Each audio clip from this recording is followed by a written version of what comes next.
कहानी की शुरुआत में ओल्डमा नाम का यह आदमी समुद्र में मछली का चारा डाल रहा होता है। तभी आसपास घूम रही बड़ी सफेद शार्क उसकी गंध से आकर्षित होकर तेजी से उसकी तरफ आने लगती है। इसके बाद वह एक लोहे के पिंजरे में एक कपल को बैठाकर पिंजरे को पूरी तरह बंद कर देता है। धीरे धीरे वह पिंजरा पानी के अंदर नीचे उतरने लगता है। शुरुआत में जो कपल काफी घबराया हुआ था, अब उनका डर धीरे धीरे कम होने लगता है, क्योंकि उनकी नज़र अब सामने दिख रहे रोमांचक दृश्य पर टिक जाती है। ये दरअसल समुद्र के बीच होने वाला एक बेहद रोमांचक डाइविंग एक्सपीरियंस होता है, जहां लोग पैसे देकर समुद्र की सबसे खतरनाक शिकारी शार्क को बहुत करीब से देखने का मौका पाते हैं। अब जब वो कपल वापस जहाज की डेक पर आते हैं, तो वे अभी भी बहुत खुश होते हैं, जैसे उन्होंने कोई जिंदगी का सबसे रोमांचक पल जी लिया हो। लेकिन तभी अचानक माहौल पूरी तरह बदल जाता है।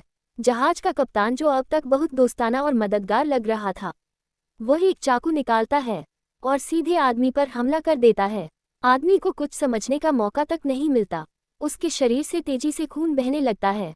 वह दर्द से तड़पने लगता है और इससे पहले कि वह कुछ कर पाए, कप्तान उसे जोर से धक्का देकर सीधे समुद्र में गिरा देता है।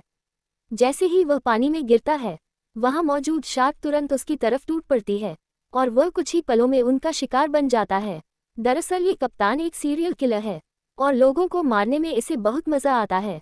इसी वजह से उसने एक पुरानी मछली पकड़ने वाली नाव खरीदी और उसे किनारे पर खड़ा कर दिया। वह लोगों को टूर के नाम पर बहलाता है, उन्हें समुद्र में ले जाता है और मार डालता है। अब उसी समय एक लड़की, जिसका नाम आना है, वह समुद्र किनारे सर्फिंग कर रही होती है। वह मस्ती में इतनी खो जाती है कि समय का ध्यान ही नहीं रहता, और जब वह वापस किनारे आती है तब तक रात काफी गहरी हो चुकी होती है। तभी उसे पता चलता है कि उसकी कार की चाबी कहीं खो गई है। आसपास अब लगभग सब लोग जा चुके होते हैं और वहां सिर्फ एक ही गाड़ी खड़ी होती है जो अभी तक नहीं गई। आना उस गाड़ी के पास जाती है और उसके मालिक से मदद मांगती है, लेकिन उसे जरा भी अंदाजा नहीं होता कि वह गाड़ी उसी ओल्डमा की है। जैसे ही ओल्डमा आना को देखता है, उसकी नज़र तुरंत उस पर टिक जाती है। आना की खूबसूरती और उसका बेफिक्र अंदाज उसे आकर्षित करता है, लेकिन उसके दिमाग में कुछ और ही चल रहा होता है। वह दिखावे के लिए वहां से चला जाता है, जैसे उसे कोई दिलचस्पी ही ना हो। उधर आना अपने बॉयफ्रेंड को मैसेज करने में लगी होती है। उसे जरा भी अंदाजा नहीं होता कि अगले ही पल उसके साथ क्या होने वाला है। जब उसका बॉयफ्रेंड रेग उससे संपर्क नहीं कर पाता तो वह घबरा जाता है। वह उसकी लोकेशन के आधार पर उसे ढूंढने के लिए वहां पहुंचता है, लेकिन वहां आना का कोई निशान नहीं मिलता। उधर आना धीरे धीरे होश में आती है। जब वह अपनी आंखें खोलती है तो खुद को एक अंधेरे और बंद कमरे में पाती है। उसका शरीर एक लोहे के बिस्तर से हथकड़ी के जरिए बांधा हुआ होता है। वह घबरा कर इधर उधर देखने लगती है। तभी उसकी नज़र पास वाले बिस्तर पर जाती है, जहां एक और लड़की बंधी हुई होती है। ये लड़की वही पर्यटक लीसा होती है जो पहले ओल्डमा का शिकार बन चुकी है। लीसा उसे बताती है कि यहाँ से भागना नामुमकिन है। वह कहती है कि चाहे जितना भी चिल्लाओ, कोई भी उनकी आवाज़ नहीं सुन सकता, क्योंकि वे इस वक्त समुद्र के बीचों बीच हैं, जहां आसपास कोई नहीं है। लेकिन आना मानने वालों में से नहीं होती। वह लगातार कोशिश करती रहती है कि किसी तरह यहाँ से निकलने का रास्ता मिल जाए। पूरे दिन की थकान के बावजूद आना हार नहीं मानती, लेकिन तभी अचानक बाहर से किसी के चलने की आवाज़ आने लगती है और कुछ ही पलों में ओल्डमा खाने पीने की चीज़ें लेकर कमरे के अंदर दाखिल होता है। लीसा उसे देखकर सतर्क हो जाती है। वह उसके हाथ से कुछ भी लेने में हिचकिचाती है। आना बिना देर किए खाना अपने हाथ में ले लेती है। उसे अच्छे से समझ में आ चुका होता है कि अगर उसे यहाँ से जिंदा निकलना है तो उसे अपनी ताकत बनाए रखनी होगी। इसलिए वह मजबूरी में ही सही लेकिन खाना खा लेती है। लेकिन ज़्यादा समय नहीं बीतता कि उसे चक्कर आने लगते हैं। उसकी नज़र धुंधली होने लगती है और शरीर कमजोर पड़ने लगता है। उधर लीसा भी अचानक बिस्तर पर ढीली पड़ जाती है, जैसे उसकी सारी ताकत खत्म हो गई हो। काफ़ी देर से इंतजार कर रहा ओल्डमा धीरे धीरे मुस्कुराते हुए वापस कमरे में आता है। उसे पहले से ही अंदाजा था कि दोनों कुछ करने की कोशिश कर रही हैं। उनकी हर हरकत पर उसकी नज़र थी। जब आना दोबारा होश में आती है तो वह खुद को उसी तरह बंधा हुआ पाती है, लेकिन इस बार जगह बदल चुकी होती है। अब वह जहाज के डेक पर होती है। आना की नज़र सामने जाती है और वह देखती है कि लीसा को एक लोहे के पिंजरे जैसी संरचना में बांधकर एक हाइड्रोलिक आर्म से लटका दिया गया है। ओल्डमा धीरे धीरे उस लीवर को आगे बढ़ाता है और लीसा का शरीर हवा में लटकते हुए धीरे धीरे डेक से दूर जाने लगता है। असल में ओल्डमा पहले ही समुद्र में चारा डाल चुका होता है और नीचे पानी में कई शार्क इकट्ठा हो चुकी होती है। जैसे ही दोनों को ये समझ आता है कि क्या होने वाला है, वे डर के मारे जोर जोर से चिल्लाने लगती हैं। लेकिन ओल्डमा ने सब कुछ सोच समझ कर किया होता है। वह जानबूझकर रात के समय ही यह सब करता है ताकि कोई उसे देख ना सके। इस वक्त समुद्र के बीचों बीच उनके अलावा कोई नहीं होता। लीसा पूरी ताकत से छूटने की कोशिश करती है, लेकिन वह बेबस होती है। हाइड्रोलिक आर्म धीरे धीरे उसे नीचे ले जाता है, लेकिन ओल्डमा उसे पूरी तरह पानी में नहीं डुबोता। वह सिर्फ उसके शरीर का आधा हिस्सा पानी में जाने देता है, क्योंकि उसके लिए ये सिर्फ हत्या नहीं है, यह एक रिकॉर्डिंग है। वह इस पूरी घटना को कैमरे में कैद कर रहा होता है। कुछ ही सेकंड में शार्क लीसा पर हमला कर देती हैं। वे उसे चारों तरफ से घेर लेती हैं और उसके शरीर को नोचने लगती हैं। खून तेजी से पानी में फैलने लगता है और आसपास का समुद्र लाल हो जाता है। ओल्डमा ध्यान से हर पल को रिकॉर्ड करता है। लीसा का डर, उसकी चीखें, उसकी आखिरी सांसें, सब कुछ उसके लिए यह एक तरह का कलेक्शन होता है। आना पूरी तरह टूट चुकी होती है।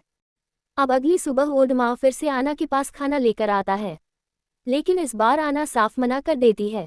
वह उसे गालियां देती है और कहती है कि वह सिर्फ एक पागल नहीं बल्कि एक काया भी है, जो सिर्फ कमजोर और बेबस औरतों पर हमला करता है। लेकिन ओल्डमा पर इन बातों का कोई असर नहीं पड़ता। वह ऐसे तानों का आदी हो चुका होता है। वह बस शांत होकर कहता है कि अगर उसे टॉयलेट जाना हो तो वह बिस्तर के पास रखी बाल्टी का इस्तेमाल कर सकती है। लेकिन यही बात अचानक आना के दिमाग में एक आइडिया दे देती है। ओल्डमा के जाने के बाद आना तुरंत उस बाल्टी की तरफ ध्यान देती है। कुछ ही पलों में वह बाल्टी के हैंडल को खोल लेती है और उसे जोर लगाकर तोड़ देती है। अब उसके हाथ में एक नुकीला हथियार होता है, जिसे वह जरूरत पड़ने पर इस्तेमाल कर सकती है। दूसरी तरफ ओल्डमा आराम से बैठकर खाना खा रहा होता है और साथ ही पिछली रात की रिकॉर्डिंग देख रहा होता है। वह उस दर्दनाक वीडियो को ऐसे देख रहा होता है जैसे कोई अपनी पसंदीदा फिल्म देखता है। और अब धीरे धीरे समय बीतता है और फिर रात हो जाती है। ओल्डमा अब और इंतजार नहीं कर पाता। जैसे ही वह कमरे का दरवाजा खोलकर अंदर आता है, वह धीरे धीरे आना के पास जाने लगता है, शायद उसे फिर से बेहोश करने के इरादे से। लेकिन जैसे ही वह करीब आता है, अचानक आना उस पर हमला कर देती है और उसका सिर जोर से पास के लोहे के ढांचे से टकराता है। वह वहीं गिरकर बेहोश हो जाता है। आना को जैसे ही मौका मिलता है, वह बिना समय गवाए सावधानी से उसके पास जाती है। वह जल्दी जल्दी उसकी जेब में चाबी ढूंढ लेती है। फिर वह लगातार उसकी तरफ नजर रखते हुए अपने हाथों की हथकड़ी खोलने लगती है। कुछ ही सेकंड में वह खुद को आज़ाद कर लेती है। अब वह जल्दी से वहां से निकलने की कोशिश करती है। वह तेजी से ऊपर की तरफ दौड़ती है। ओल्डमा भी उसका पीछा करता है। जैसे ही आना सीढ़ियों से ऊपर भागती है, ओल्डमा उसके पैर पकड़ लेता है। आना किसी तरह खुद को छुड़ाने में कामयाब हो जाती है, लेकिन वह जानती है कि उसके शरीर में अभी भी दवा का असर है। लेकिन तभी उसकी नज़र दूर समुद्र में एक दूसरी नाव पर पड़ती है। उसे उम्मीद की एक किरण दिखाई देती है। वह खुद को संभालते हुए डेक तक पहुंचती है और पूरी ताकत से मदद के लिए चिल्लाने लगती है, लेकिन दूरी इतनी ज़्यादा होती है कि उसकी आवाज़ वहां तक नहीं पहुंच पाती। उल्टा उसकी आवाज़ ओल्डमा का ध्यान अपनी तरफ खींच लेती है। अब उसके पास बचने का कोई रास्ता नहीं होता। धीरे धीरे पीछे हटते हुए आना जहाज के किनारे तक पहुंच जाती है। वह आसपास देखती है और तुरंत पास रखा महंगा कैमरा उठा लेती है, ताकि जरूरत पड़ने पर खुद की रक्षा कर सके। लेकिन तभी उसे समझ आता है कि ओल्डमा इस कैमरे को बहुत महत्व देता है। यह उसके लिए सिर्फ एक चीज़ नहीं बल्कि उसका कलेक्शन है। आना बिना देर किए कैमरे को सीधे समुद्र में फेंक देती है। अगले ही पल कहानी तीसरे दिन पर पहुंच जाती है। ओल्डमा अपनी नाव लेकर वापस किनारे की तरफ लौट रहा होता है, लेकिन इस बार एक अजीब बात होती है। वह आना को जिंदा रखता है। असल में अब उसकी मानसिक हालत इतनी बिगड़ चुकी होती है कि अगर वह अपने शिकार की रिकॉर्डिंग नहीं करता तो उसे किसी तरह का संतोष ही नहीं मिलता। इसी वजह से वह आना को जिंदा रखता है, ताकि बाद में उसे फिर से इस्तेमाल कर सके। उधर आना को भी अब उसकी इस आदत का अंदाजा हो चुका होता है। वह समझ जाती है कि यही उसकी एकमात्र उम्मीद हो सकती है। जब नाव किनारे के पास पहुंचती है तब आना पूरी तरह से बंधी हुई होती है। उधर आखिरकार पुलिस भी केस दर्ज कर लेती है, लेकिन उनका मानना होता है कि आना सफिंग के दौरान समुद्र में बह गई होगी। वे आसपास के समुद्री इलाके में खोजबीन करते रहते हैं, लेकिन उन्हें कोई सुराग नहीं मिलता। लेकिन आना का बॉयफ्रेंड रेग इस बात को मानने के लिए तैयार नहीं होता। उसे लगता है कि कुछ गड़बड़ है। वह खुद जांच करने का फैसला करता है। वह उस दिन की फुटेज निकलवाता है और ध्यान से देखने लगता है। काफी देर तक देखने के बाद उसे एक अहम चीज दिखाई देती है। उस रात आखिरी में जो गाड़ी वहां से गई थी, वही शायद इस मामले से जुड़ी हो सकती है। हालांकि वीडियो थोड़ा धुंधला होता है, लेकिन वह गाड़ी पर लगे विज्ञापन के निशान को पहचान लेता है। उसी के आधार पर वह उस मछली पकड़ने वाली नाव तक पहुंच जाता है, जो अभी अभी वापस बंदरगाह पर आई होती है।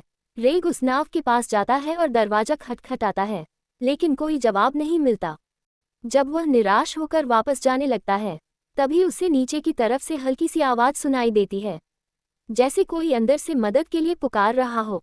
वह तुरंत समझ जाता है कि कुछ गड़बड़ है। बिना देर किए वह खिड़की तोड़कर अंदर घुस जाता है। अंदर जाकर वह आवाज़ का पीछा करता है और जल्दी ही जहाज के नीचे बने उस गुप्त कमरे तक पहुंच जाता है। और आखिरकार वह अपनी कई दिनों से लापता गर्लफ्रेंड आना को ढूंढ लेता है, लेकिन उसे यह बिल्कुल पता नहीं होता कि उसी समय ओल्डमा वापस लौट चुका है। आना तुरंत उसे समझाती है कि उसके हाथ अभी भी बंधे हुए हैं और उन्हें खोलने में समय लगेगा, इसलिए वह उसे कहती है कि वह तुरंत बाहर जाकर पुलिस को बुलाए। रेग भी समझ जाता है कि समय बहुत कम है। वह बिना बहस किए तुरंत फ़ोन निकालता है और पुलिस को कॉल करते हुए वहां से बाहर निकलने लगता है। लेकिन तभी अचानक उस पर पीछे से हमला हो जाता है। ओल्डमा उसे जोर जोर से पीटने लगता है। उसका फ़ोन हाथ से गिर जाता है। रेग किसी तरह जमीन से फ़ोन उठाने की कोशिश करता है, लेकिन तभी ओल्डमा उसके पीछे चाकू से वार कर देता है। अब वह उसे खत्म करने ही वाला होता है, लेकिन तभी रेग अचानक हिम्मत जुटाकर पलटवार करता है। वह ओल्डमा को नीचे गिरा देता है और उसके ऊपर चढ़कर उसे दबा लेता है। वह पूरी ताकत से उसे पकड़े रखता है। धीरे धीरे ओल्डमा की सांसें फूलने लगती हैं, लेकिन तभी अचानक बाहर से आवाज़ आती है। वही बूढ़ा आदमी शोर सुनकर वहां पहुंच जाता है। बूढ़ा आदमी जब वहां पहुंचता है तो सामने का दृश्य देखकर वह पूरी तरह से चौंक जाता है। वह पहले तो यही समझता है कि रेग ही कोई हमलावर है, क्योंकि ऊपर से देखने पर वही ओल्डमा को दबाए हुए होता है। लेकिन तभी उसे नीचे से आती आना की मदद की आवाज़ सुनाई देती है। अब उसे महसूस होता है कि मामला कुछ और है। वह कुछ समझ पाता उससे पहले ही हालात तेजी से बदल जाते हैं। ओल्डमा को एहसास हो जाता है कि अब वह ज़्यादा देर तक किनारे पर नहीं रुक सकता। अगर उसने देर की तो सच सामने आ सकता है, इसलिए वह तुरंत पहले की तरह ही सबूत मिटाने का प्लान बनाता है और अब रेग को भी उसी खौफनाक अंजाम की तरफ ले जाया जा रहा होता है, जिसका शिकार बाकी लोग हो चुके हैं। ओल्डमा फिर से कैमरा तैयार कर चुका होता है, ताकि इस बार भी वह इस पल को रिकॉर्ड कर सके। अब समय की कमी के कारण ओल्डमा अचानक रेग के पेट के पास कई बार चाकू घोंप देता है। रेग दर्द से तड़प उठता है। फिर ओल्डमा उसे दोबारा समुद्र में गिरा देता है। रेग अपने घाव को हाथ से दबाकर खून रोकने की कोशिश करता है, लेकिन खून बहुत तेजी से बह रहा होता है। पानी में खून फैलते ही शार्क फिर से आकर्षित होकर वापस आने लगती है। अब स्थिति फिर से बेहद खतरनाक हो जाती है। आना और रेग दोनों को लगता है कि अब बचना मुश्किल है, लेकिन तभी अचानक हाइड्रोलिक मशीन रुक जाती है, क्योंकि उसी समय दूर से एक टूरिस्ट हेलीकॉप्टर उनकी तरफ आता हुआ दिखाई देता है। ओल्डमा समझ जाता है कि अगर उसने अभी कुछ किया तो वह पकड़ा जा सकता है, क्योंकि वे अभी गहरे समुद्र में नहीं बल्कि किनारे के पास है। इस वजह से रेग एक बार फिर बच जाता है, लेकिन उसकी हालत बहुत खराब हो चुकी होती है। अगर उसे तुरंत इलाज नहीं मिला तो सिर्फ खून बहने की वजह से ही उसकी जान जा सकती है। कुछ ही देर में वह ज़्यादा खून बहने की वजह से बेहोश हो जाता है। ये देखकर आना समझ जाती है कि अब अगर उसने कुछ नहीं किया तो सब खत्म हो जाएगा। वह दर्द सहते हुए एक खतरनाक फैसला लेती है। वह अपने ही अंगूठे को जोर लगाकर तोड़ देती है, ताकि उसका हाथ थोड़ा पतला हो जाए और वह हथकड़ी से निकल सके।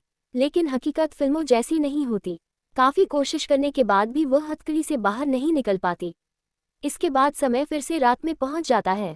ओल्डमा फिर से अपनी तैयारी में लग जाता है, लेकिन जैसे ही वह कमरे का दरवाज़ा खोलकर अंदर आता है, वह हैरान रह जाता है, क्योंकि कमरे में आना नहीं होती। बिस्तर पर सिर्फ खून से सना हुआ एक कटा हुआ हाथ पड़ा होता है। ओल्डमा कुछ समझ पाता उससे पहले ही दरवाजे के पीछे छिपी आना तेजी से बाहर निकलती है। वह तुरंत टूल बॉक्स खोलती है और उसमें से एक सिग्नल फ्लेयर निकाल लेती है। तभी ओल्डमा चुपचाप उसके पीछे आ जाता है, लेकिन इस बार आना सतर्क होती है।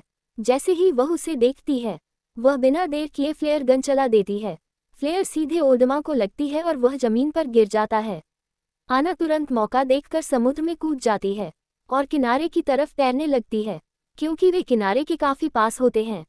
वह किसी तरह तैरकर किनारे के पास पहुंच जाती है, लेकिन तभी एक और मुसीबत सामने आ जाती है। ओल्डमा वहां पहले ही पहुंच चुका होता है। वह तेजी से उसकी तरफ बढ़ता है और उसे पकड़कर जमीन पर गिरा देता है। आना को मदद मांगने का मौका तक नहीं मिलता और वह एक बार फिर उसके कब्जे में आ जाती है। आसपास का इलाका रोशनी से भरा होता है, लेकिन गहरी रात की वजह से वहां कोई इंसान मौजूद नहीं होता। इतनी नजदीक आकर भी वह फिर से भागने का मौका खो देती है। कुछ ही देर बाद रेक को भी वहां लाया जाता है। अब ओल्डमर तय कर चुका होता है कि वह पहले आना को खत्म करेगा, क्योंकि वही बार बार उसके लिए मुसीबत बन रही थी। जल्दी ही खून की गंध से आकर्षित होकर एक बहुत बड़ी सफ़ेद शार्क वहां आ जाती है। ओल्डमा के लिए यह अब तक देखी गई सबसे बड़ी शार्क होती है, और उसे देखकर वह और भी ज्यादा उत्साहित हो जाता है। वह तुरंत मशीन चालू करता है और आना को नीचे समुद्र की तरफ उतारने लगता है। आना के पास अब कुछ भी करने का विकल्प नहीं होता। वह अपने कटे हुए हाथ के बावजूद खुद को संभालने की कोशिश करती है और डर के साथ नीचे देखती है। शार्क उसके आसपास घूमती रहती है, लेकिन तुरंत हमला नहीं करती, बिल्कुल वैसे ही जैसे पहले हुआ था। ओल्डमा ये देखकर परेशान हो जाता है। वह इस बार भी वही नतीजा नहीं चाहता, इसलिए वह गुस्से में आकर एक भाला उठाता है और खुद ही दखल देने की कोशिश करता है। लेकिन जैसे ही वह भाला चलाता है, शार्क और ज्यादा उग्र हो जाती है और भाला उसके हाथ से छूट जाता है। आना तुरंत मौका पहचान लेती है। वह तेजी से उस भाले को उठा लेती है और उसके हुक को ऊपर लगे लोहे के रिंग में फंसा देती है। फिर वो पूरी ताकत लगाकर उस पर चढ़ने लगती है और किसी तरह वापस ऊपर डेक तक पहुंच जाती है। आखिरकार वह उस खतरनाक समुद्र से बाहर निकल आती है, लेकिन उसे पता होता है कि वह ज्यादा देर तक जिंदा नहीं रह पाएगी। अगर कुछ बड़ा कदम नहीं उठाया तो वह बिना देर किए अपने शरीर से बंधी पट्टियां खोलती है और फिर से पानी में कूद जाती है। इस बार वह अपने घाव को कसकर दबाए रखती है ताकि ज्यादा खून ना निकले। शार्क फिर से उसकी तरफ आकर्षित होती है, लेकिन इस बार वह उस पर हमला नहीं करती। शायद वह पहले ही खाना खा चुकी होती है। आना इस मौके का फायदा उठाती है और दूसरी तरफ से जहाज पर चढ़ जाती है। वह चुपचाप एक फिशिंग बॉक्स उठाती है। उधर रेग अभी भी जहाज के किनारे पड़ा होता है। उसकी हालत बेहद खराब होती है। समुद्र अचानक बहुत शांत लगने लगता है और आना को कुछ अजीब महसूस होता है, लेकिन इससे पहले कि वह कुछ सोच पाए, वह तुरंत फैसला लेती है और फिशिंग गन से ओल्डमा पर हमला कर देती है। ओल्डमा घायल हो जाता है और घबराकर ऊपर चढ़ने की कोशिश करता है, लेकिन तभी अचानक एक बड़ी सफ़ेद शार्क पानी से उछलकर उसे अपने मुंह में दबोच लेती है। कुछ ही पलों में वह उसी मौत का शिकार बन जाता है जो वह दूसरों को देता आया था, और जो कैमरा हमेशा उसके शिकारों की मौत रिकॉर्ड करता था, वह इस बार उसके अपने आखिरी पल को रिकॉर्ड कर रहा होता है। और यहीं पर इस पूरी कहानी का अंत हो जाता है। मिलते हैं अगले वीडियो में।